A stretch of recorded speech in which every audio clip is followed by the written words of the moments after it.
Welcome everyone to another episode.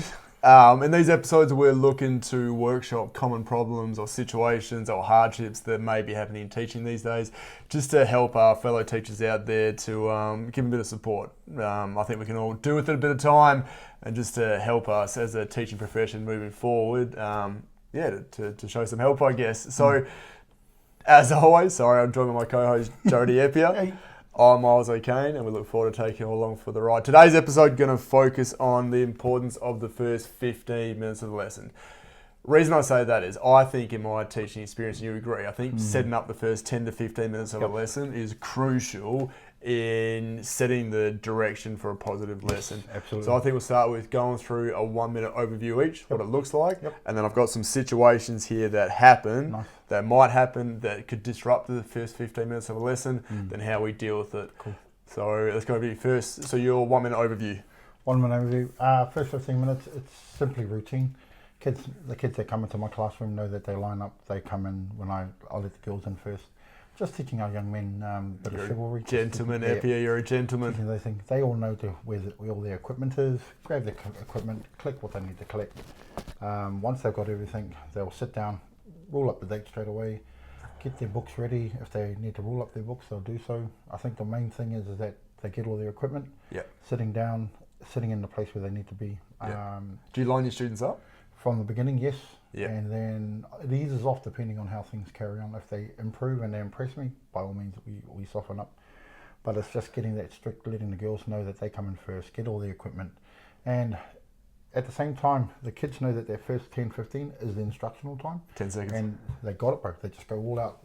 That's the whole learning, and then they do all the practice stuff after that. It's hard to summarise a minute, isn't it? That was 58 seconds. That was impressive. Here we go on the minute. So I'm similar, man. I get kids in straight away. Sorry, don't line them up. Kids in straight away. I usually, if I can, after recess or lunch, have their books and stuff just out, their notebooks and whatever work they're doing. I try to, so the books, so they can walk in and they got something to start with straight away. Have my starter activity ready to go. They know where to pick up the pencils and erasers if they need it, and then just constantly telling. So obviously, hello's how you go into the class to set that tone as they're walking in as positive, but then it helps change their focus as well. So here we are back in the classroom. If we've come from break, we're ready to learn. If we're transitioning, we're back ready to learn. And you're constantly reminding the students of the instructions as well. All right, we're doing this. Nothing, just keeping them on task. And then as students come in possibly at different times, they can see the tone of what is happening. So again, that setting up that first 10, 15 minutes sets you up for a strong lesson. Very much. Look at that, 55 seconds, Mr. Eppier. Okay, so now let's look at some situations that could occur in the first 15 minutes that may derail this. Okay, so students come in over energetic from break time, running into class, chasing one another. Eppier, how do you deal with this? I just point, bro. I just point. Don't say anything, just outside. Yep. And they'll look at me and they'll see the finger and they'll go straight back out. Try again, gentlemen. Try again. And they'll come in, and you can tell that they're not as hyped as when they come in.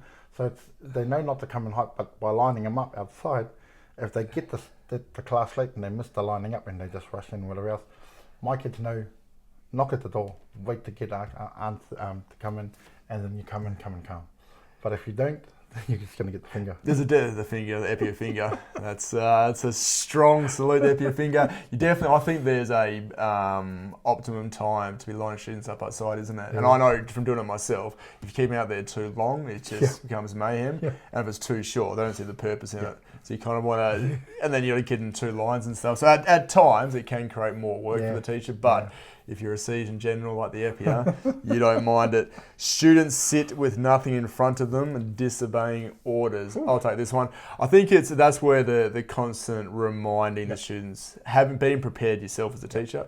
So I always make sure I'm there before the class starts by a minute or two, because that helps sets the tone for the students as well. They see you being accountable as a person, as a teacher. It keeps them accountable as well. And then it's not, I can't do, if they're sitting there not doing anything, you've given them the work, provided them the work, you provide them with instructions, and you can constantly just sort of redirect them. I don't need to do that, just simple reminders. That's quite patient with them, but it gives them no out to waste time either. Absolutely. And it's same, I'm jumping on that with that. If they got nothing in front, it's funny too, because they look around and they can see other kids with all their stuff out. That usually go, oh, I've got to go get my stuff. And then as soon as, like, say, a lesson started, like, for example, today, a lesson, we started getting into it, and you could notice that the kids who didn't have their work package with them, Yep. they were like, and then you watch their heads move and you just point to where the worksheets are, and they'll go, The EPS salute again, mate. okay. Multifunctional, that's all. Yeah. Students, okay, here's a tough one. Students who are arriving at different times to class. A handful of students are a few minutes late, and a handful of more students are a few more minutes late on top of that. That's why I think having the initial task is important. Yep. You know, I think that's, for me, obviously you want all students to be there at the same time, on time.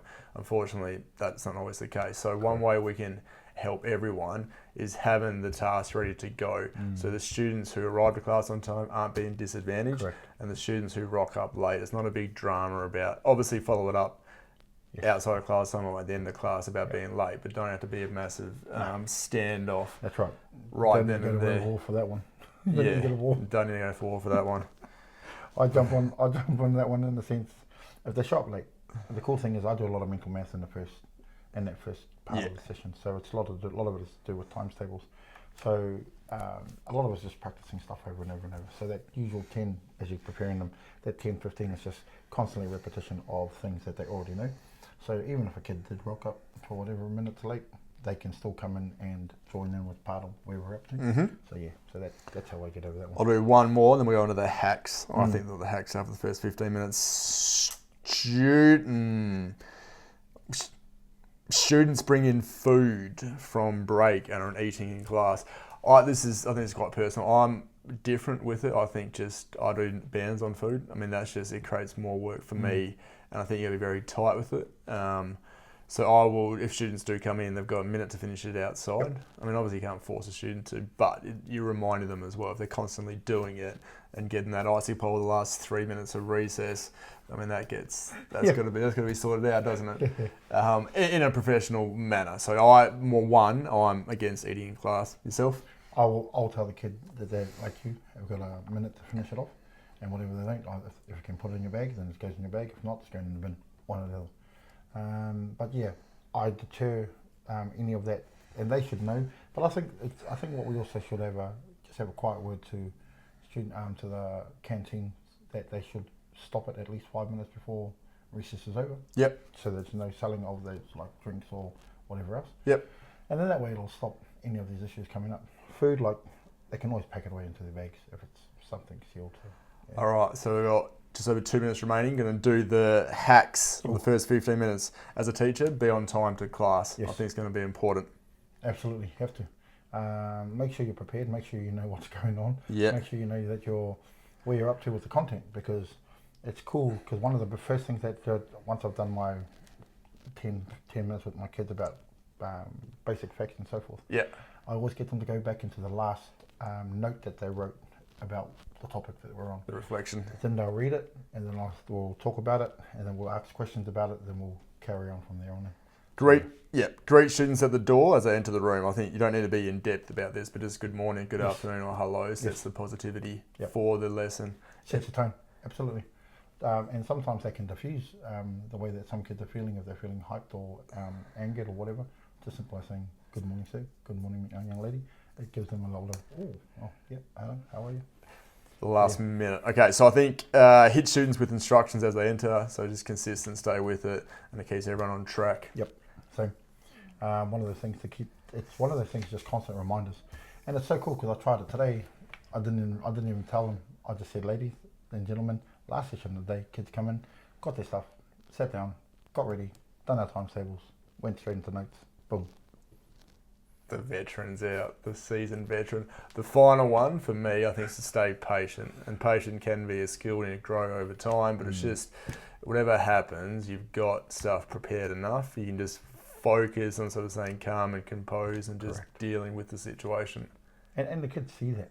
You know, the kids actually observe, and you can tell, and they can tell when you're quite calm, collected, and organised, that everything just has a natural flow to it. There's no it's not up and down throughout the session, it's just smooth sailing. Like always, we thank you for listening, and we'll look forward to the next episode.